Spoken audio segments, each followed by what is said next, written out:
I knew I'd hit rock bottom when Margaret glared at the way I folded her bath towel. "That's not how Julia does it," she muttered, as if Julia had just descended from heaven with a PhD in towel origami. My hands clenched involuntarily, still damp from washing the dishes, her dishes, after a 12-hour hospital shift. My bones ached, my eyes burned from lack of sleep, and there she was, watching my every move like I was applying for a job I never wanted. I forced a smile, the kind that hurt my cheeks. I could feel the tears pressing behind my eyes, but I refused to let them fall. Not in front of her. "My name is Elena Hart, I'm 28 years old, and I've spent the last 15 days living in my mother-in-law's guest bedroom, which smells faintly of lavender and constant disapproval. I'm a registered nurse, used to high-pressure situations and difficult patients. But nothing, and I mean nothing, could have prepared me for Margaret. A sprained hip and minor surgery had turned her into a full-time royal with me as her unwilling handmaiden. Ryan, my husband, had asked me to stay with her while she recovered, and I agreed. I really thought it would help us all grow closer. God, I was naive. Margaret never liked me. From the moment Ryan and I got serious, I was the nurse girl, as if I was auditioning for a role in a soap opera instead of marrying her son. She always had a thing for Julia, her daughter. Julia, with her Pinterest-perfect smile, Instagrammable lifestyle, and uncanny ability to arrive just in time to take credit for someone else's work. I'd watched her do it since we were dating, float into a family gathering, snap a photo with Margaret holding a cake I baked, then disappear before it was time to clean up. And still, I showed up. Every morning, I brewed Margaret's tea just the way she liked it, 1.5 sugars, splash of almond milk, the cup pre-warmed. I adjusted her pillows, handled her meds, made her breakfast, cleaned her bathroom, took her to follow-up appointments, and tracked her blood pressure in a neat little chart. I even bought her these warm fleece socks she mentioned liking once on a commercial. Her only comment: "They're the wrong color. Julia knows I hate teal." Julia, for her part, would sweep in on Sunday afternoons wearing designer leggings, toss her hair like a shampoo model, take a few selfies with Margaret, #blessed #family first, and disappear with promises to check in soon. Meanwhile, I was scrubbing floors and waking up every 3 hours to help Margaret to the bathroom. But guess who got the thank you card after week 1? Julia. A glitter-covered card with hearts on it that Margaret proudly taped to the fridge. It was like I didn't exist. Worse than invisibility, actually, I was the help. And being the help meant every minor mistake was magnified. "You cut the sandwich too thick. That's too much salt." Julia would never serve me burnt toast. That last one stung especially because Julia couldn't cook to save her life. Once, she tried to make cupcakes for Ryan's birthday and ended up calling me in a panic because she'd confused baking powder with flour. I held it all in. Every jab. Every snide remark. Every time she acted like her daughter walked on water while I slogged through mud. I kept telling myself it was temporary. Just a few more days. Then I'd go home to Ryan, sleep in my own bed, and maybe, just maybe, Margaret would finally see me differently. See that I wasn't trying to replace Julia. I just wanted to be seen. Respected. Maybe even appreciated. But appreciation never came. Instead, it was more comparisons. More dismissals. And worse, more photo ops for Julia. She even brought over one of those ring lights one afternoon. I walked into the living room to find her posing Margaret in the armchair, fluffing the pillows and fixing her own hair. I stood there in my stained scrubs, smelling like antiseptic and burnt toast, watching them laugh for a picture I knew would be posted with a caption like, "So grateful to spend time with my amazing mom." Amazing. Funny how no one ever called me amazing when I was the one picking up after that amazing mother. Still, I kept trying. I thought maybe if I made her favorite soup, she'd say something kind. Maybe if I stayed up with her through another night of complaints and restless turning, she'd tell Ryan that I was doing a good job. But every effort I made just disappeared into a void. Julia could do no wrong. Julia had a busy schedule. Julia had a life. And I had become the house nurse. The disposable stand-in for the daughter who could do no wrong. On day 15, I came home from a night shift, barely able to keep my eyes open. Margaret looked me up and down and said, "You look tired." Julia never lets herself go like that. That was the moment something cracked. Not enough to snap, yet, but enough to know this wasn't just exhaustion talking. Something inside me had started to shift. I wasn't just tired. I was done pretending it didn't matter. "You just don't connect with me, Elena. Not like Julia does." The words hit like a slap, sudden and stinging. I was standing in the middle of Margaret's kitchen, still holding a plate of her favorite lemon squares. I'd spent the last hour baking them after a 12-hour hospital shift, thinking maybe, a little sweetness would break through her usual frost. But no. She didn't even look at the plate. Just stared at me with that smug, dismissive face she always wore when she was about to say something cruel and pretend it was just honesty. "I've been here every day," I said quietly. "I missed Ryan's birthday. I missed my goddaughter's recital. I haven't had more than 4 hours of sleep in a night since you got home from surgery. And you think I'm not emotionally invested?" Margaret sniffed, lifting her tea with a perfectly manicured hand. "It's not about time, dear. Julia just gets me. We don't have to talk. She knows how I feel." "You mean she shows up once a week for a selfie and leaves before the dishes are even dry?" I snapped. The words came out sharper than I intended, but I didn't stop. "I've been bathing you, changing your dressings, dealing with your complaints about everything from my socks to the seasoning on your eggs, and she's the one who gets you? She has empathy, Elena. You're clinical. Cold." She waved a hand as if that settled it. "You do things right, but you don't feel anything." That was it. The blood drained from my face. My stomach turned to ice. "Do you even hear yourself?" My voice trembled, not from fear, but fury. "I put my life on hold for you. My career, my marriage, my own health. And you think I'm the cold one because I don't fake giggle through a 15-minute brunch?" Margaret raised her chin. "Julia has a warm presence. And I have bleeding ankles from chasing your pain meds up and down this house.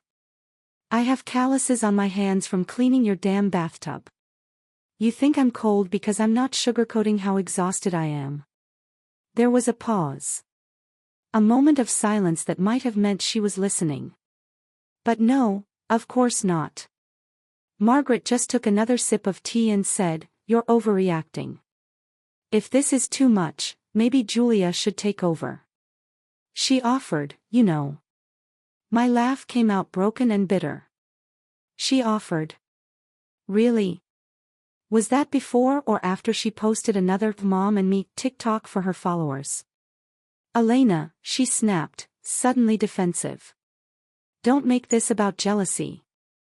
"Oh, this isn't jealousy," I said, my voice like glass. "This is realization." That night, I sat in the car outside the house for 20 minutes before I called Ryan. I stared at the windshield, watched the condensation roll down like tears I refused to shed. "She told me Julia should take over," I said flatly. "Said I lack empathy." There was silence on the line. Then Ryan's voice, low and cautious, "Babe, come home. Please. You've done more than anyone expected. Way more than Julia ever has." "She's never going to see me, Ryan," I whispered. "Not really.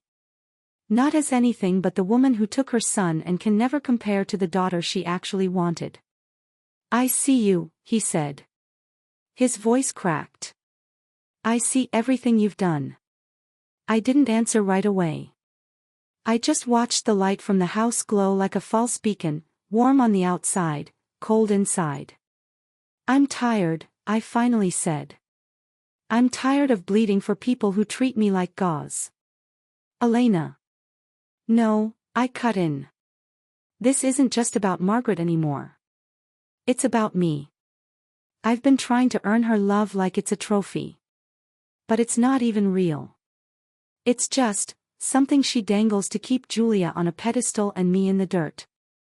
Ryan didn't speak. He didn't need to. He knew I wasn't coming back to that house tomorrow. I had one more shift at the hospital. And after that, I was going to pack. Julia could have her throne. I was done being the servant. The next morning, I didn't get out of bed when Margaret rang her little bell from the hallway.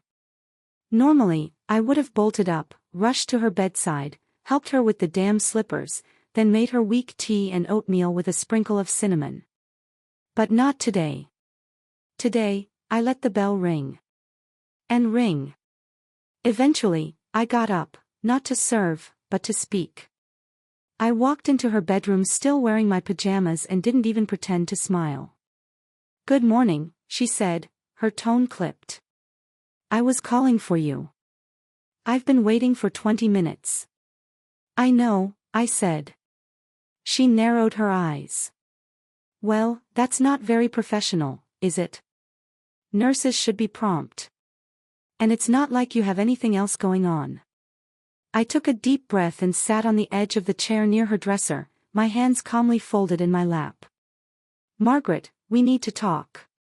She looked mildly surprised, but not impressed. "Can we talk after breakfast? I'm starving." "No," I said evenly. "We're going to talk now." She sighed, shifting uncomfortably under her quilt. "Fine. What is it?"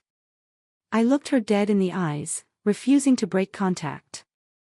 "I've been here for 18 days. That's over 400 hours.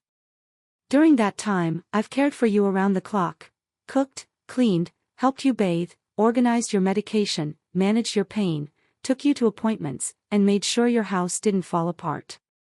All while working back-to-back night shifts at the hospital." She opened her mouth, but I didn't let her speak. "You haven't thanked me. Not once. You've compared me to Julia every single day. You've criticized how I cook, how I fold towels, how I dress, how I breathe, and through it all, I've said nothing. Because I thought maybe, if I just did enough, you'd finally see me as part of this family." Silence. I swallowed the knot in my throat. "But all I've gotten is disrespect. I've sacrificed my time, my health, and my dignity to help you recover, and you still think Julia is the better daughter because she posts selfies with you and calls twice a week." Her lips tightened. "Julia just understands me better, Elena. She doesn't make things so heavy. I need someone who lifts my spirits, not drags me down with all this martyrdom." "Martyrdom?" I repeated. "You think I did this for attention?" She shrugged. "Well, you're the one listing off all your sacrifices like I owe you a parade." I stood up so fast the chair scraped against the hardwood. "You know what? You're right. You don't owe me a parade, Margaret. You don't owe me anything. And I don't owe you another second of my time." She looked up at me, finally alarmed. "What are you saying?" "I'm saying I'm done." My voice was calm. Cold. Absolute. I'm done begging for scraps of affection. I'm done playing nursemaid to someone who doesn't want help, just an audience for her grievances. Her eyebrows knit together. "Julia won't have time to." "She will," I interrupted. "Because I already called her." Margaret's mouth dropped open slightly. "I told her it's her turn now. You wanted Julia. You get Julia." "She won't." "She said she'd try," I cut in. She sounded panicked, of course. But not as panicked as she'll be when she realizes this isn't a drill. Margaret reached for her cup of water, her hand shaking. "You're abandoning me." I exhaled. "No, Margaret. I'm choosing me. You've had my loyalty.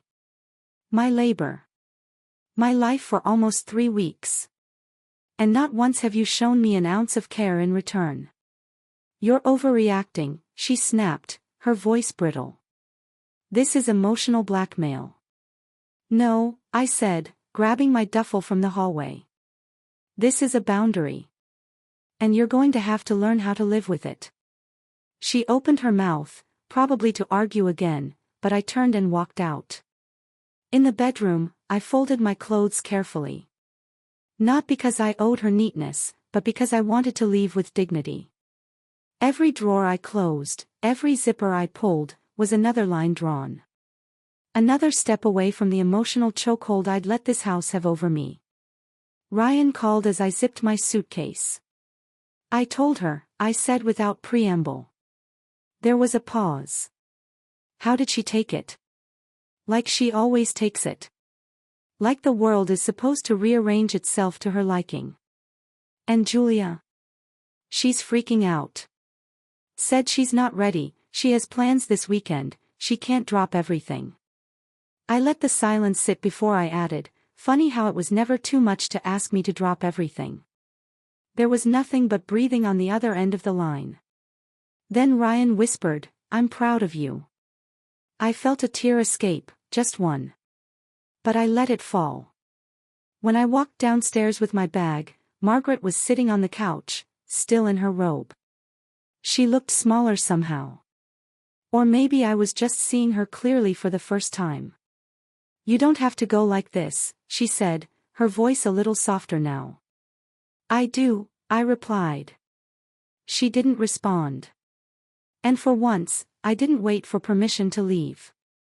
As I walked out the front door, the late afternoon sun hit my face and I felt it, the weight lifting. The air was cooler than I remembered, crisp with early spring. I stood on the porch for a moment, breathing in freedom. Then I got into my car, turned the ignition, and drove away. No playlist. No tears. Just the road stretching ahead like a promise. I didn't know what Julia would do, and honestly, I didn't care. Let her play the favorite. Let her post her perfect selfies and smile through gritted teeth. She'd learn soon enough.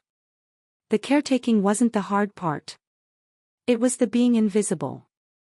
And I was done being invisible. The call came at 9:46 p.m. on a Thursday, 4 days after I walked out of Margaret's house for the last time. I recognized the number immediately, even before the screen finished lighting up. I let it ring twice. Just enough to remind myself I didn't owe her anything. Then I answered.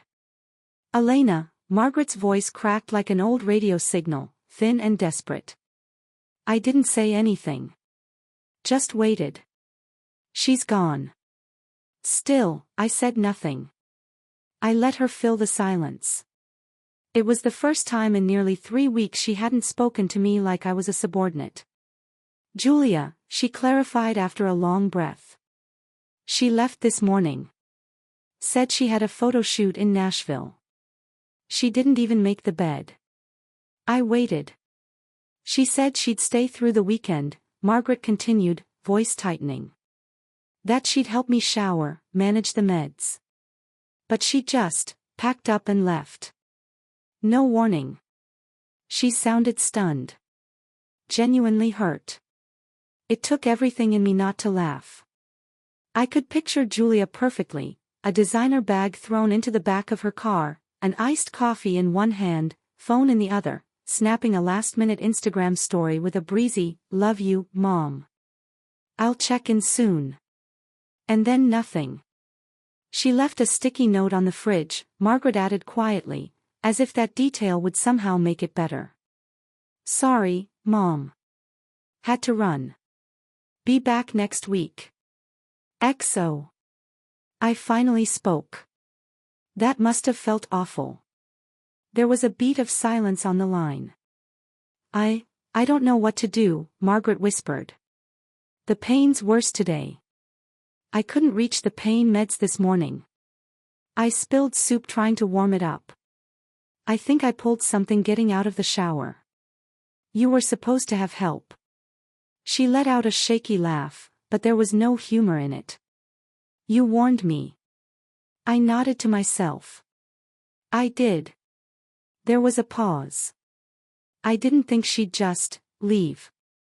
I didn't say anything. I thought you were exaggerating. That she'd step up if she had to. Another pause. Longer this time. She always talks so sweetly. She posts those pictures, says all the right things. I thought that she cared. I finished for her. Margaret inhaled sharply, and for the first time, her voice cracked open. I thought she loved me enough to stay. I closed my eyes. I wanted to say so many things. Now you know how I felt. Now you know what it's like to give everything and still be invisible. But I didn't. Instead, I said, I'm sorry you're going through this. And I meant it. But I didn't offer more. I didn't rush over. I didn't suggest calling a home nurse or taking her back to the doctor. I let her sit in the mess of her own making. I can't even reach the TV remote without help, she murmured. This house is so quiet. I could hear the tremble in her voice, the exhaustion behind it.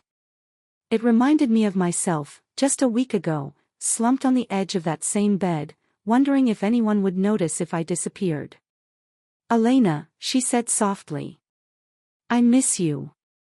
A lump rose in my throat, but I didn't let it through. You miss what I did for you. There was no denial.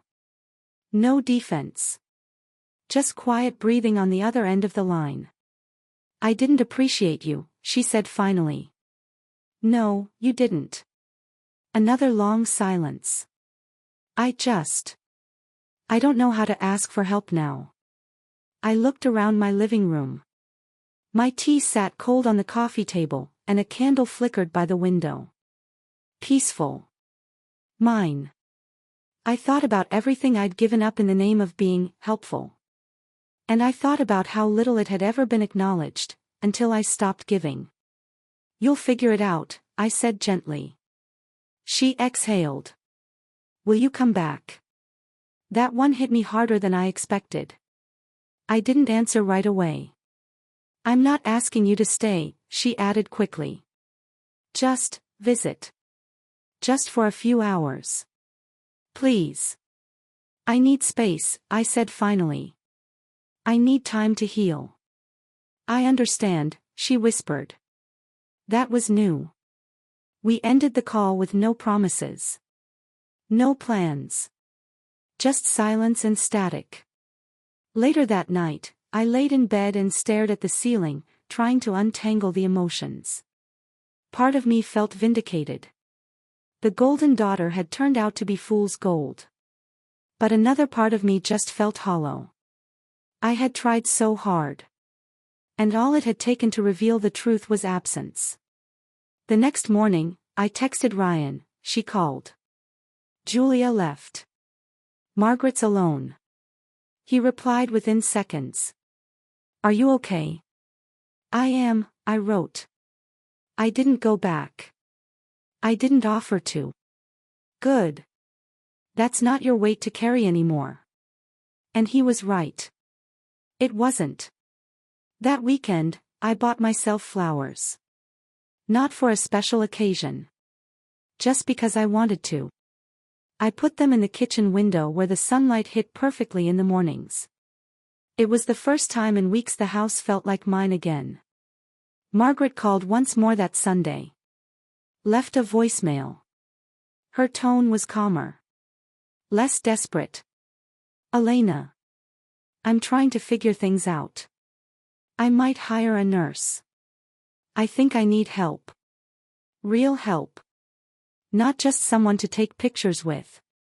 I'm sorry for everything. I just wanted you to know that. I didn't respond. Not because I was angry, but because I didn't need to. The lesson was hers to carry now. And me? I was finally free to rest. It started with another phone call, but this one was different. I almost didn't answer. I was in the middle of repotting the monstera in my sunroom, hands covered in soil, sleeves rolled up, a podcast playing in the background. My phone buzzed on the counter.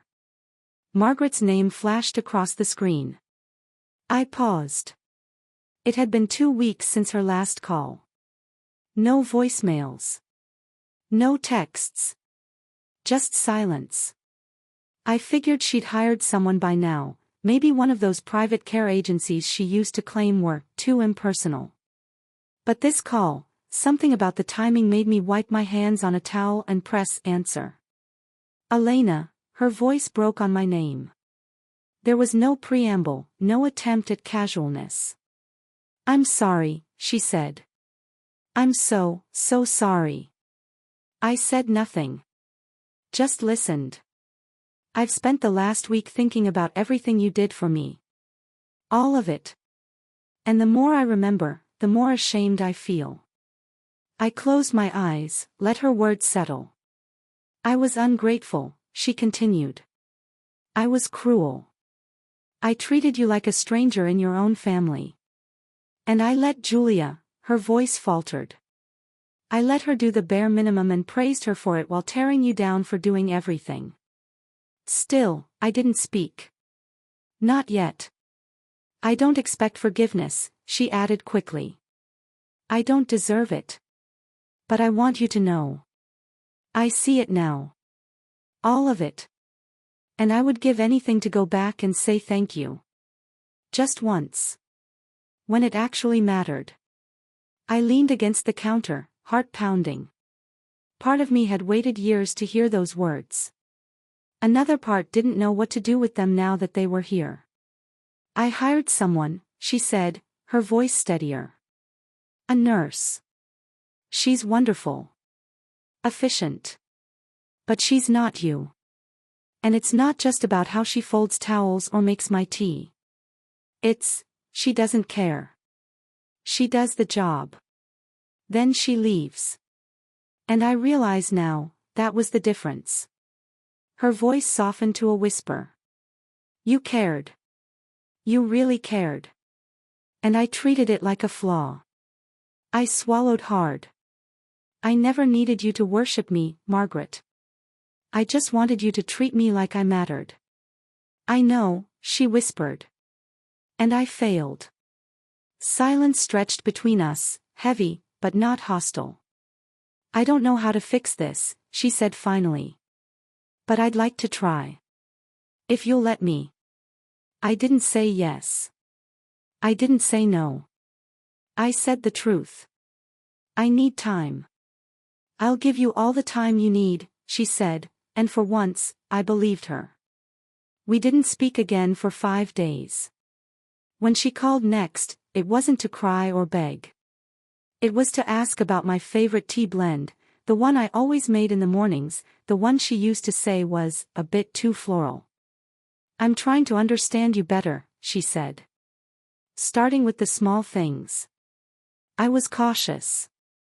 But curious. So I answered. Over the next month, we spoke occasionally. Not about care schedules or medications. About books. Recipes. Her favorite songs from her youth. I learned she once wanted to be a painter, but her father had dismissed it as a waste of time. I told her about the patient I'd lost the week before, the one who reminded me of my grandmother, and how I hadn't cried until I got home. I'm sorry, she said after I shared. That must have been so heavy to carry. She never would have said that a month ago. Little by little, the ice cracked. The first time I visited again, I didn't bring a duffel bag. Just a pie. Lemon meringue. Store-bought. She didn't criticize it. I'm glad you're here, she said simply, setting out plates. There were still moments, old habits that crept in, an occasional sharp comment, a glance that lingered too long in judgment. But they passed quicker now. She caught herself. Apologized.